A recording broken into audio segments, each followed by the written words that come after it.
2 दिन पहले ही हमने बताया था कि जनता दल यूनाइटेड काफ़ी उत्साहित है और उत्साह में कभी कभी घाटा भी हो जाता है। बिल्कुल इसी अंदाज में हमने केसी त्यागी की बात सुनाई थी।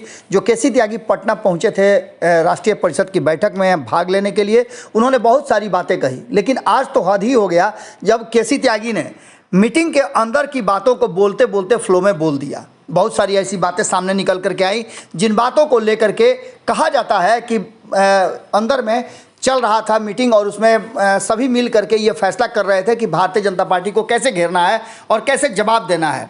आपको बता दें कि केसी त्यागी मीडिया से बातचीत करते हुए, चूँकि राष्ट्रीय मीडिया में वो हैं और नीतीश कुमार की बातों को लगातार रखते आए हैं, उन्होंने स्पष्ट तरीके से बहुत सारी ऐसी बातें कही जिन बातों को अंदर मीटिंग के दौरान कहा गया था। खास करके नीतीश कुमार की बातों को उन्होंने खोल करके सारा बात जो अंदर का है वो ओपन कर दिया। उन्होंने इतिहास के पन्नों से भी कई बातें निकाली। साफ तरीके से उन्होंने कहा कि किस तरह से चिराग मॉडल को लेकर के भारतीय जनता पार्टी ने जनता दल यूनाइटेड को कमज़ोर किया। वहीं उन्होंने एक और बात कही कि आरसीपी सिंह को आगे करके एकनाथ शिंदे वाला काम करना चाहते थे, लेकिन हम पहले ही समझ गए थे इस बात को, इसलिए हमने उनके षड्यंत्र को नाकाम कर दिया। बात यहीं तक नहीं रुकी, इसके साथ ही उन्होंने आरसीपी के केंद्रीय मंत्रिमंडल में शामिल होने की बात भी कही। यहाँ तक कहा कि जब 2020 में वो चुनाव जीत करके आए थे तो बहुत सारी ऐसी बातें हुई थी जिसको लेकर के नीतीश कुमार चाहते थे कि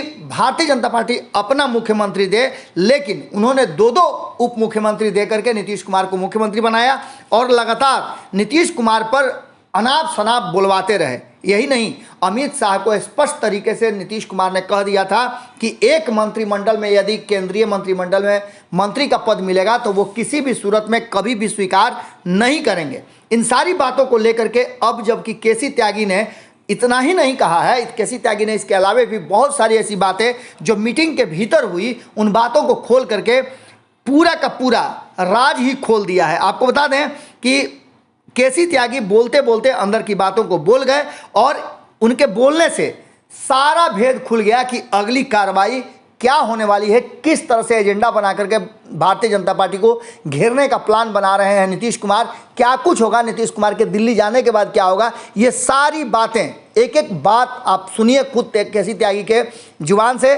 बोलते बोलते वो कैसे सारी बातों को बोल गए, यहाँ तक कि नीतीश कुमार ने मीटिंग में क्या कहा, ये सारी बातें वो बोल गए। सुनिए केसी त्यागी को। उन कारणों को बताना शुरू किया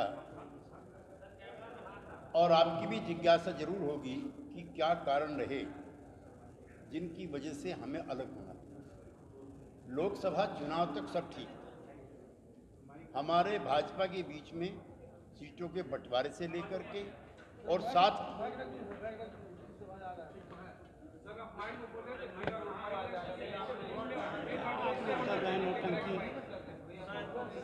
नीतीश कुमार जी ने अपने 1 घंटे के संबोधन में उन परिस्थितियों का जिक्र किया जिनके रहते भारतीय जनता पार्टी से हमारे रिश्ते खराब। एक तो आपकी जानकारी के लिए हम कहना चाहते हैं कि 2020 लोकसभा चुनाव से 19 तक सब ठीक था, हमारे उनके बीच में परफेक्ट अंडरस्टैंडिंग। विधानसभा का जब चुनाव आता है तो आप तो जो बिहार के अपने साथी हैं सब जानते हैं और हम तो चूंकि इसके संस्थापक सदस्य हैं। आज तक कभी भी जेडीयू या समता पार्टी का एलजेपी से कभी गठबंधन नहीं था, ना लोकसभा में और ना विधानसभा में। चूंकि हम रामविलास जी, शरद यादव जी, जॉर्ज साहब, नीतीश कुमार जी सब एक ही पार्टी में रहे, लेकिन बंटवारे के बाद कभी भी समता पार्टी ऑफ जॉर्ज फर्नांडिस और जनता दल यू ऑफ शरद यादव और नीतीश कुमार उसका एलजेपी से कोई गठबंधन नहीं था। लोकसभा में गठबंधन किया था वो भी बीजेपी ने किया था। लिहाजा एलजेपी की ये मांग कि हमने गठबंधन में दिक्कत पैदा की, ये गलत है। 26 सीटों पर तालमेल एलजेपी और बीजेपी के बीच में हो गई, हमें कोई ऐतराज नहीं था, लेकिन एक साजिश के तहत, एक षड्यंत्र के तहत जेडीयू को कमजोर करने के लिए चिराग फॉर्मूला बनाया गया। अब आप सारे बिहार के प्रोमिनेंट लोग हैं, रामेश्वर चौरसिया जी को जानते हैं। वो पार्टी के ऑल इंडिया के सेक्रेटरी थे अब से थोड़े दिन पहले तक, क्योंकि दिल्ली में मेरे पड़ोस में रहते हैं, मित्र हैं मेरे, इसलिए मैं आपको बता रहा हूँ। और नरेंद्र मोदी जी के चुनाव के सह प्रभारी थे बनारस में, ये उनके हायर किए, वो एलजेपी के टिकट पे चुनाव लड़ते हैं। भाजपा में संगठन मंत्री सबसे महत्वपूर्ण पद होता है। राजेंद्र सिंह जी भाजपा के संगठन मंत्री थे, वो एलजेपी के टिकट पे चुनाव लड़ते हैं। मेरा लगभग 48 साल का अनुभव है जनसंघ और बीजेपी के साथ काम करने का। कभी ऐसा नहीं हुआ कि जनसंघ ने या बीजेपी ने अपने आदमी को दूसरी पार्टी से चुनाव लड़ा दिया हो और चुनाव के बाद फिर अपनी पार्टी में ले दिया। अगर ये वीडियो पसंद आई और वह बिहार के राजनीति और बिहारियत से सरोकार रखेनी तो सब्सक्राइब बटन दबा के चैनल के सब्सक्राइब कर ली। ओजे एगो घंटी बा, ओकरा बटन दबा देला से कुल सटीक और मारक खबर रुआ मुफ्त में मिल जाई। अगर रुआ पत्रकारिता के हमनी के नया प्रयोग में सहयोग कर चाहतानी तो ज्वाइन बटन दबा दी।